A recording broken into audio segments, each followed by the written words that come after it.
हर एक दिन कोशिश करना कि 11-12 घंटे पढ़ना कंसिस्टेंटली, क्योंकि यार एट द एंड ये समझ लो कि मन पेपर नहीं देगा, तुम्हारा दिमाग पेपर देगा। ये है वो अलग चीज जो मैंने फॉलो की थी to maintain consistency. So hello everybody, my name is Ankit Pritam, welcome to my new video. So इस वीडियो में मैं मेनली बात करने वाला how I manage to be consistent throughout my JEE journey. वो पूरे 2 साल में कैसे कंसिस्टेंट रहा, मेरा क्या माइंडसेट था और मैंने क्या मेथड्स अपनाए जैसे जिसके कारण मैं कंसिस्टेंट रह पाया अपने पूरे 2 साल तक। फिर इस चीज में थोड़ा सा बात करते हैं।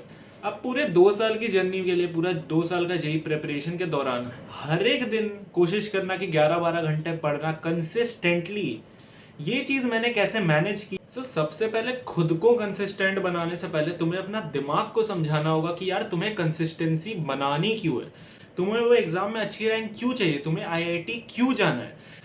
You can never be consistent आखिर तुम्हारे पास इन सब सवालों का जवाब नहीं है। कंसिस्टेंसी के लिए बात करूं, मैं कैसे कंसिस्टेंट रहा। मैंने सबसे पहले 2 चीजों में ध्यान दिया। सबसे पहले मैंने वो एग्जैक्ट माइंडसेट बिल्ड किया जो कि इस जेई एग्जाम को क्रैक करने के लिए जरूरी होता है। वो माइंडसेट, वो पागलपन, वो मैंने अपने दिमाग में को समझाया। क्योंकि यार एट द एंड जब तुम बोलोगे कि यार मेरा मन नहीं कर रहा है, मुझे आज नहीं पढ़ना है, क्योंकि यार एट द एंड ये समझ लो कि मन पेपर नहीं देगा, तुम्हारा दिमाग पेपर देगा। तो और सेकंड चीज के बारे में बात करूं, मेरा जो मेथड मैंने जो अपनाया कि मैं कंसिस्टेंट रह पाऊं, क्योंकि यार सबके पास वो माइंडसेट पॉइंट ऑफ व्यू से सबको उतना स्ट्रांग नहीं हो सकते। तो मैंने भी एक मेथड अपनाया जिसके कारण मैं कंसिस्टेंट रह पाऊं।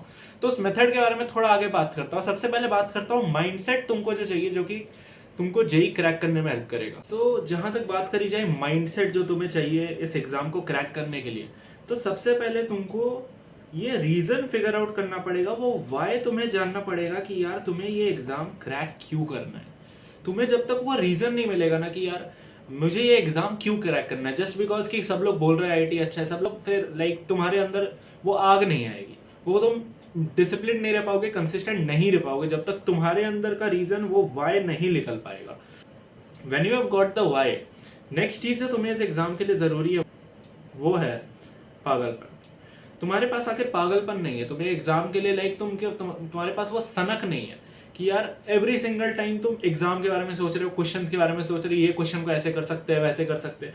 तुम्हारे पास जब तक वो पागलपन नहीं आएगा ना, वो ऑब्सेशन नहीं आएगा ना एग्जाम को लेके कि यार मुझे वो एग्जाम से ही प्यार हो गया है, क्वेश्चन से ही प्यार हो गया, सब चीजों से प्यार हो गया है, तुम कंसिस्टेंट नहीं रह पाओ। ये चीज जब तुम्हारा जेई एक प्रायोरिटी के पॉइंट ऑफ व्यू से सेट हो जाएगा ना, सारे डिस्ट्रैक्शन, सारे प्रोक्रेस्टिनेशन सब साइड हो जाएंगे। अल्टीमेटली तुम अपने गोल के लिए ओरिएंट हो जाओगे। इसी तुम्हारे पास वो ऑब्सेशन आ जाएगी, पागलपन आ जाएगी, तुम्हारे पास वो मैच्योरिटी आएगी, मैच्योरिटी हो जाएगी तुम्हें अपने एग्जाम के लिए।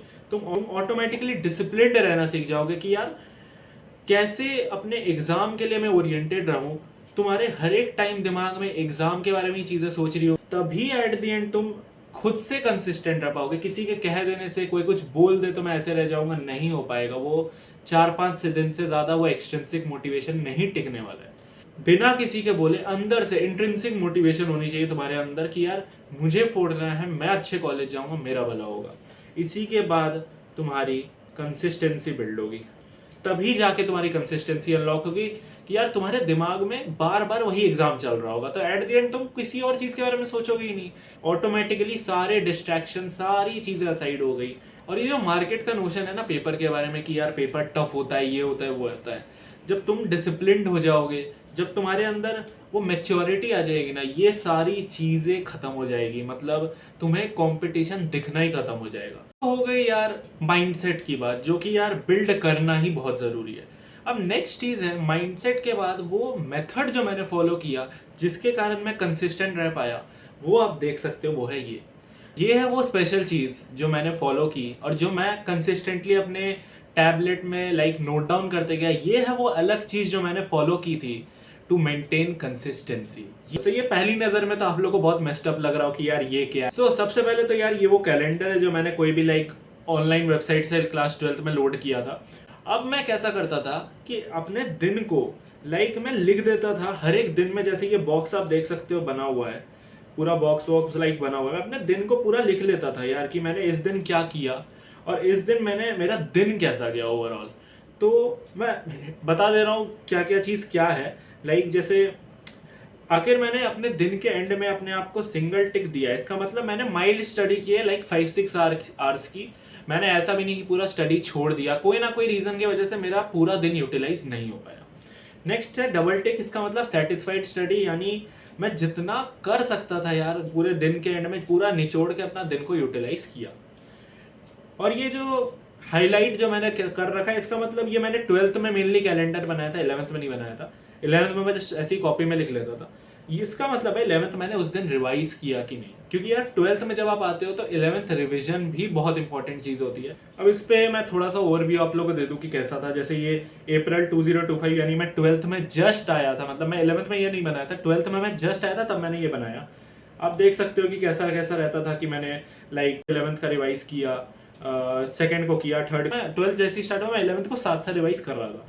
और सिंगल टिक आप देख सकते हो, इनिशियली ना ज्यादा सिंगल टिक ही थे, डबल टिक नहीं थे, यानी इनिशियली कंसिस्टेंसी उतनी नहीं बिल्ड हो पाती है। मतलब आप एकदम से स्टार्ट नहीं कर सकते हो, एकदम से आप एकदम ये नहीं कि जैसे आज मेरी वीडियो देखे कल से एकदम डबल टिक वाले काम करने लगे।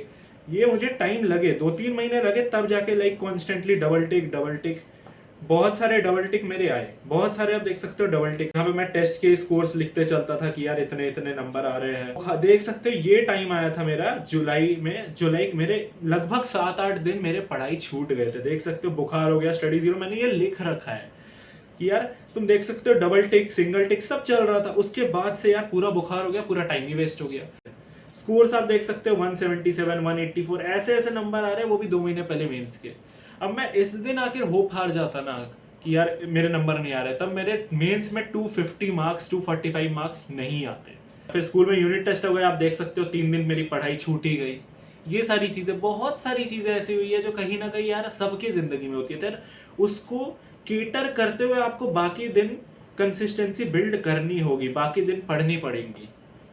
फिर देख सकते हो लास्ट में आते थे, मैंने सिर्फ टेस्ट दिए, धीरे धीरे स्कोर बूस्ट हुए। पहले लाइक नहीं आ रहे थे, फिर आने लगे। तो ये वो चीज थी यार जो मैंने फॉलो की, इस चीज के कारण मेरी कंसिस्टेंसी बिल्ड नहीं आई। मैं अपना प्रीवियस देखा यार, मैं 4-5 दिन से अच्छे से नहीं पढ़ रहा, अब मेरे को पढ़ना है, तो वो जैसे ही किक मिला ना, वो फिर एट द एंड फिर मेरा कंसिस्टेंसी ऐसे बिल्ड हुआ पूरी लाइक इतनी मेहनत करने के बाद। ऐसे नहीं हुआ इनिशियली, देख सकते हो बीच बीच में पढ़ाई छोड़ गई, ऐसे चल रहा था। फिर लास्ट में फिर कंसिस्टेंसी बिल्ड हुई, देन एट द एंड मेरे ऐसे स्कोर आए। सो इस वीडियो को यही तक रखते हैं। इस वीडियो में मेनली बात किया how I manage to be consistent throughout my 2 years। आप लोग बताइए कमेंट सेक्शन में कि नेक्स्ट वीडियो किस टॉपिक में चाहिए। Thank you so much for watching, bye.